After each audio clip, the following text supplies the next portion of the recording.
Namaste. Namaste. Reverend Betty Tadaleski has been saying of late, and there's much reason for her to say it, may you live in interesting times. And I don't think she meant it as a curse. I think she just meant it as a statement of fact. But I went up on Google to see where this thing came from because it's been attributed to a Chinese saying. And I grew up in a Chinese family, and we never said it to each other. And if we had known of such a potent curse, I'm sure we would have used it.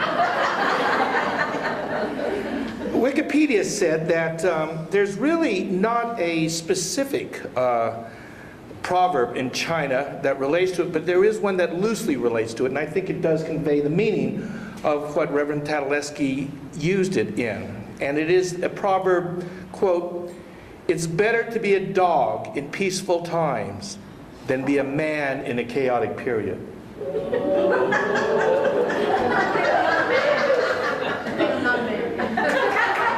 Welcome. To give some context to that, I have to say that speaking personally, and I think I could speak collectively, none of us knew how interesting these times would be. And yet they are. And yet here we are too. And what I want to say today is that we are here for a reason. This is no accident. Not at all. And so to give some context to that statement, what I would like for all of us to do at this moment is to do a process and close our eyes.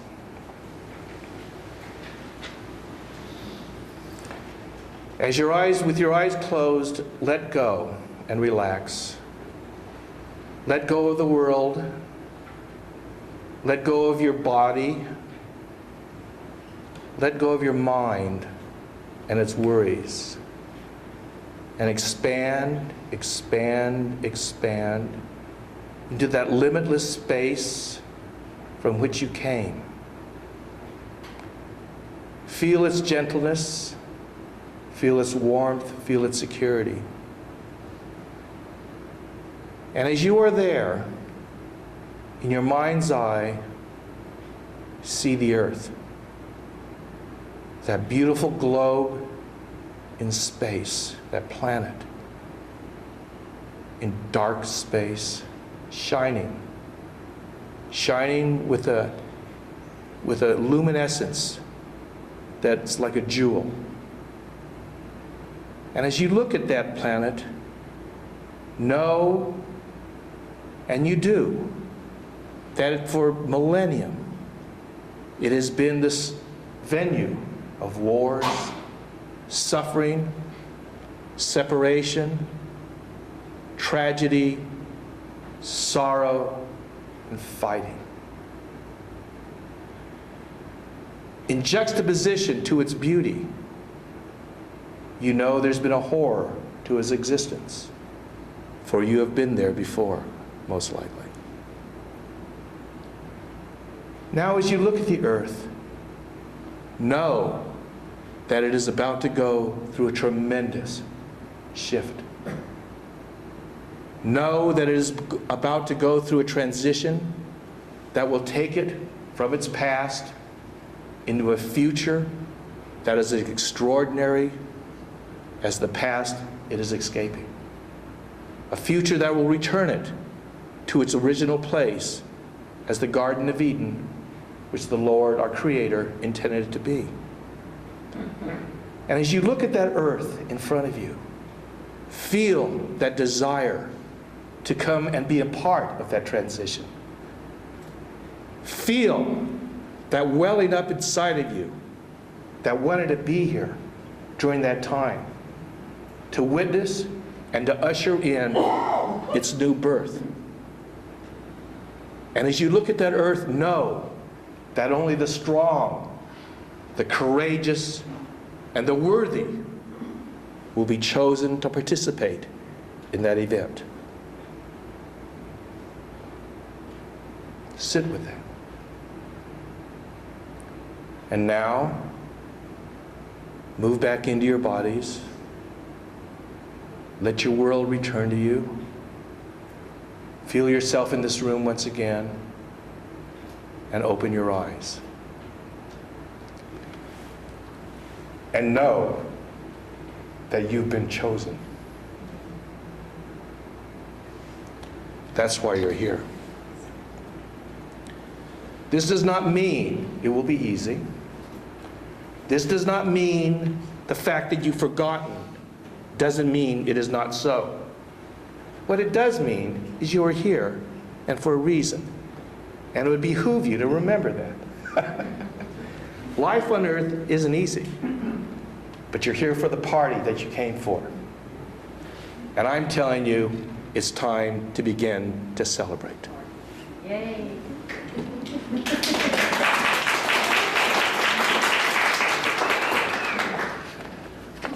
Let me return to that curse before we fully rock and roll. It is said that there were three aspects to it. All right? The first one was that Chinese curse. May you come to the attention of those in authority. Now, I have come to the attention of those.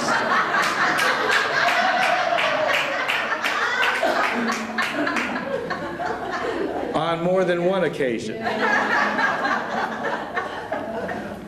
I could say I was pushing my luck, but I don't know if I should call it luck. But it was a part of my life's dharma and experience. I was going to law school in San Francisco in 1966. Hastings Law School. I was reading torts, procedure, property, criminal law. The next year, I was running the food concessions at the Family Dogs Avalon Ballroom, listening to Janis Joplin, the Grateful Dead, the Quicksilver Messenger Service, much to my joy and the chagrin of my parents. That period was not meant to last. 3 years later, when my classmates at Hastings Law School were graduating, I was in the county jail in San Francisco for sales of lysergic acid diethylamide. In my own defense, and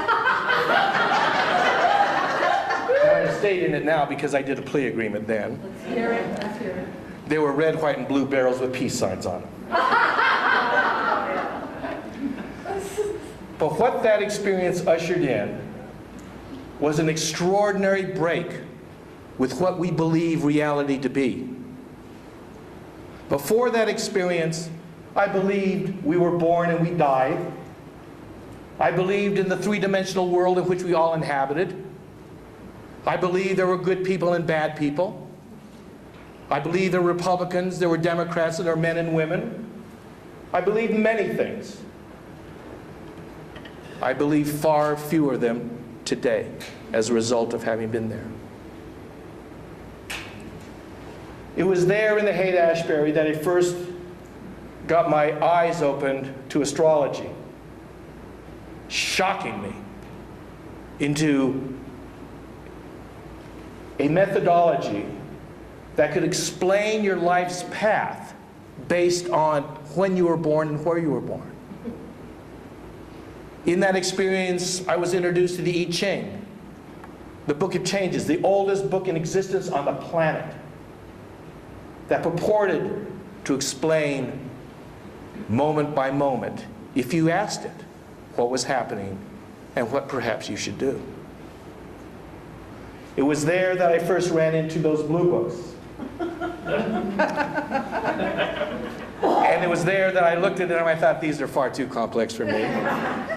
And I put them down in 1970, only to run into them again here at the Temple of Universality with Reverend Inga Mason. They're still far too complex for me. But thanks to Reverend Inga Mason, I don't have to read them.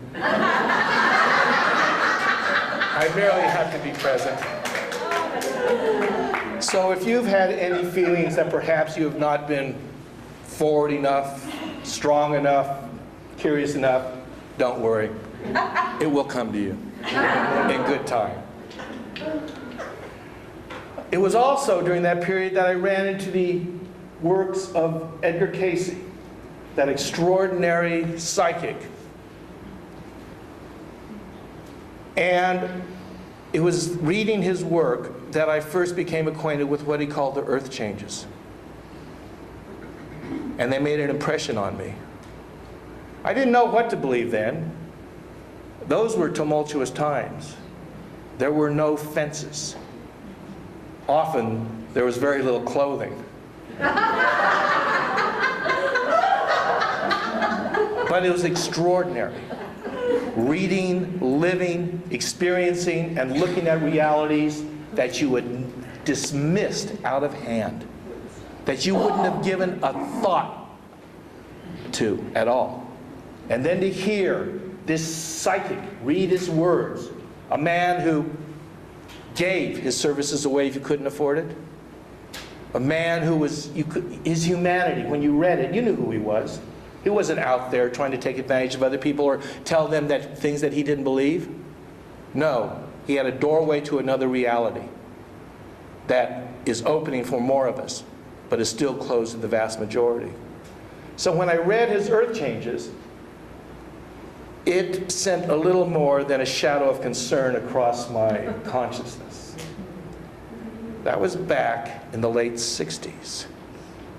That concern has never left. I got into metaphysics very deeply, very deeply. Fate brought the attention of the Course in Miracles to me in 1976. I was probably one of the first groups to see it. My friend, who I didn't know, had given him $5,000 to do their first printing. And they brought it to his office, where I saw it for the first time. And I was stunned by what it said. I was stunned. Previous to that, I had used consciousness, affirmations, focusing on what you want, and it all came true. It all came true for me. This was before the word affirmation had any meaning in the common parlance. Marshall and I, my friend who owned the real estate company, we did it. I was a dirt poor hippie. He was an ambitious up-and-comer. 2 years later, he was on his way to becoming a multimillionaire, and I was retired. 1 year later, after reading the Course in Miracles, I lost everything and more. It was part of the path. It was part of the process. It was part of the learning. In the 1980s, I took another sojourn, this time compliments of the federal government. And my words about this one, it was a bit longer. I said it was the monastery I never would have entered on my own.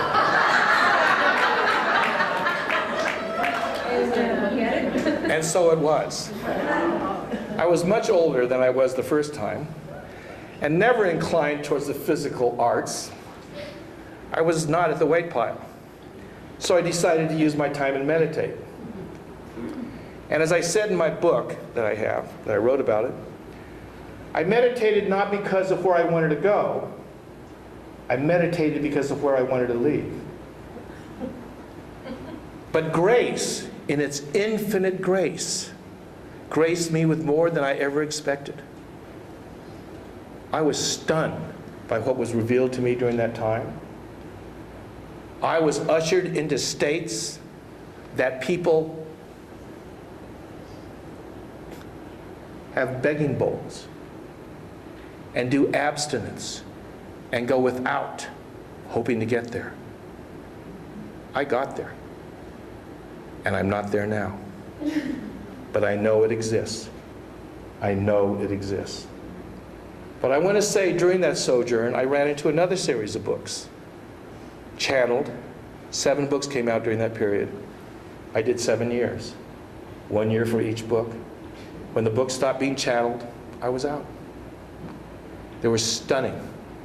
They formed the basis of my metaphysical perceptions, still to this day. But there was also something in those books that disturbed me. This is 1985 to 1992, and the books too talked about the earth changes. The east coast, the west coast, the rising of land masses, the sinking of land masses. And I became even more disturbed. When I got out in 1992, I had to rebuild my life. I thought I did. Life was rebuilding itself. It's on automatic. You don't have to do anything except do what you're supposed to do. And during that period, I began reading about economics. I mean, I don't know why. Now I do. Now I do. The thoughts were put there because I was supposed to. And I began studying it, focusing on it, until 2005 when my friend Marshall, who had given the Course in Miracles people the first $5,000 to publish the books, decided to put another group together, and he asked Martha and I to join the Positive Deviant Network. We qualified on the basis of deviancy alone. And as I said before, it stretched the meaning of the word positive. But I figured that was Marshall's call. It got Martha and I in the door. And in 2007, I presented a paper to that group. This was March. And I predicted that we were headed for another depression, that real estate would collapse, prices would fall 40 to 70%, the stock market would fall 70 to 90%. We're in for a monetary rendering even greater than the Great Depression. It gave me a name out there in the world of blogging or articles. Since that time, I've spoken in Australia and in Europe. One of my articles was picked up by the Wall Street Journal, and I've been quoted by a number of significant economic thinkers. All of this is unexpected. But where we are today, here, is also unexpected. I want to say something here about that. One of the economic blogs, this was from December 8th, 2008, all right? And he said, what are the people who predicted the financial crisis, what are they predicting now? There are only a handful of people who predicted this crisis, at least in its current severity. What are they predicting now? Peter Schiff and Ron Paul. Schiff is the manager of over $1 billion in investments. He says the United States will enter a long period which could be worse than the Great Depression. He thinks the economic crisis might also lead to martial law. Nouriel Roubini, professor of economics at New York University, thinks we're headed what he calls towards a stagflation, meaning severe economic stagnation and deflation. He thinks we're headed into a depression without extreme government action. He's also warning of possible food riots. Mark Faber, PhD economist who called both the '87 crash and the current crises, believes there will be a bear rally for a couple of months and then a further crash. He is convinced the U.S. will go bankrupt sooner or later. Nassim Nicholas Taleb, economist, highly regarded investment advisor, author of The Black Swan, one of the world's foremost authorities on derivatives. Taleb thinks that, quote, capitalism 1 is over. Things will get very bad before we get a new form of capitalism. He warned that supermarkets may shut down. He did think things will be worse than Roubini is predicting. Anatoly Fekete and Daryl Shum. Professor of mathematics, Anatoly Fekete, and author Daryl Shum think that our entire modern society will crash and break down. Gold bugs, they believe all assets will crater except gold. Afterwards, the greatest depression. These were his words. As an afterward, it should be pointed out that while it was really bad in the Great Depression, it was not the greatest crash in history. In fact, the greatest crash was in 1340, and it ushered in the Dark Ages. This was posted December 8th, 2008. Today is October 3rd, 2010. I want to give you my latest prediction. It's going to be wonderful.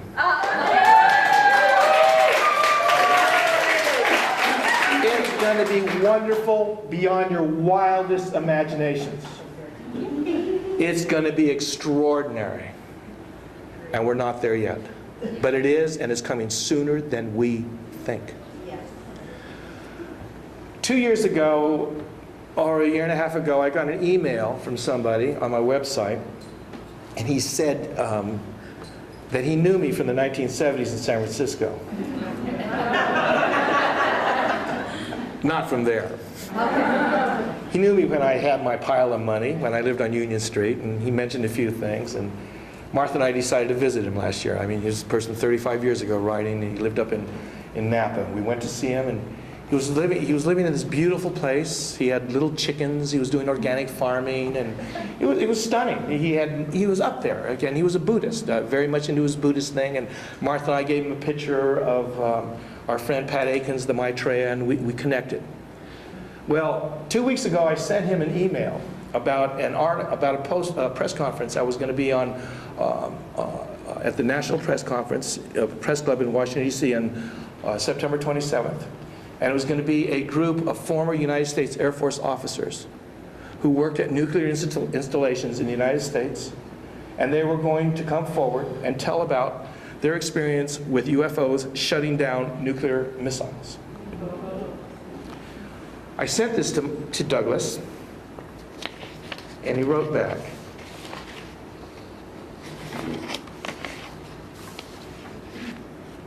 Hi, Daryl. Fall is here, and we're getting ready for winter. The greenhouse is almost completed. It's going to be very nice.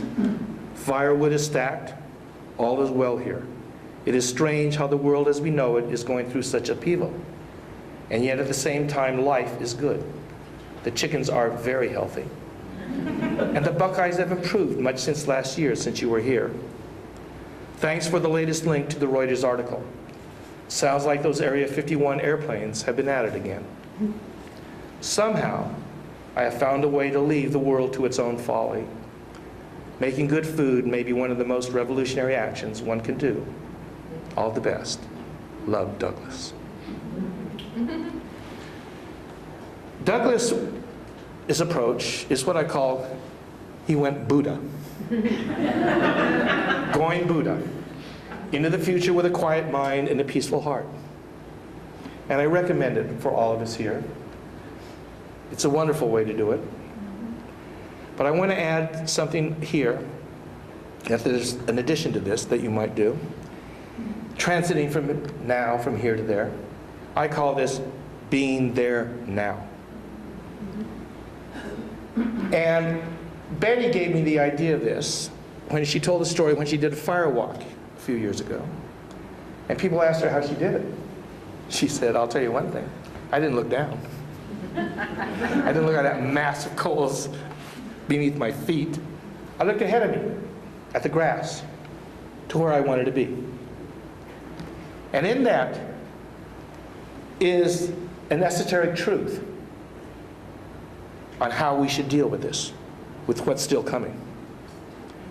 I don't know if it is going to be like Edgar Cayce said it was. Last week I saw the channelings of Dr. Blair about the earth changes and the time parameters. It didn't come true. This does not mean they were not true then. This does not mean that at the time of Edgar Cayce, he gave those things, those possibilities and probabilities did not sit in front of humanity like a warning to us if we did not get our act together. If we did not respond to the crises in an appropriate way, the universe was going to respond in its own way. It did not mean that. But what it does mean is that we are moving into that, and there's a way to get there from here. What I would like you to do now is, once again, close your eyes for a moment this time. Close your eyes, let go of your life, your present life. Let go of your worries, let go of your fears, let go of your concerns. And when that has happened, I want you to look at your life and imagine that it is exactly the way you want it to be. now. I want you to look at your life, and I want you to feel exactly you would feel as if it were that way now. See it and feel it. And now, give thanks that it is so. And open your eyes. That's the way to get over the firewalk. I tell you, ye are gods, and far greater people than me have said that. Master Jesus said it. In the Bible it said we are created in the image of God. What does that mean? It means exactly that. We are creators. We are co-creators. We are here, and you all made it, to co-create the new world that is coming. The old world is going to pass away. And let me assure you, the new world will not be here until it does. That is the purpose of the passing. Do not mourn its passing. Do not hang on to it. Let it go. Something far better is about to take its place. To do what we're here to do, we must remember why we're here and why we came. That we have forgotten only means that we must redouble our efforts at this moment. We came for a reason. If you want to have a world without fear, then you must eliminate fear in your world first. I would like to end this with a channeled message that I just ran across this morning.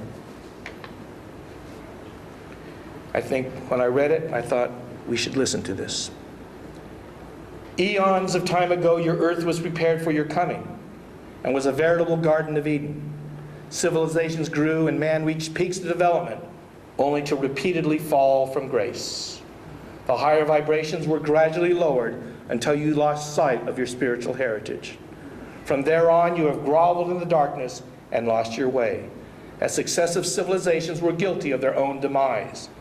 Your final cycle is now playing itself out, and unlike previous ones, is destined to signal your success. Instead of falling to the dark influences, you are now on course to move fully into the light. It has taken our presence and that of many light beings from the higher realms to guide you safely to this important time in your evolution. You will safely reach the end times as intended, and much credit must go to those light workers who came to earth for that purpose.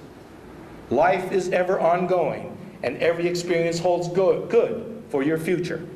You chose to enter this cycle of duality as a great challenge to survive the temptation to be pulled into the lower vibrations. You knew that you would likely forget your true being, but also that you would never be deserted or be denied by God. There is no shame or disgrace attached to your experiences throughout your time on earth.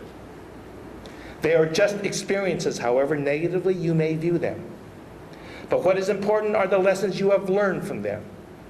It is often referred to as a game, and if you could see it that way, you may accept that all you who have taken dark and light roles. Perhaps you may also accept that the experiences have benefited you as far as your evolution is concerned. They have provided you with a greater understanding of the lower vibrations and the power of the light, and you have still risen up unharmed. Namaste.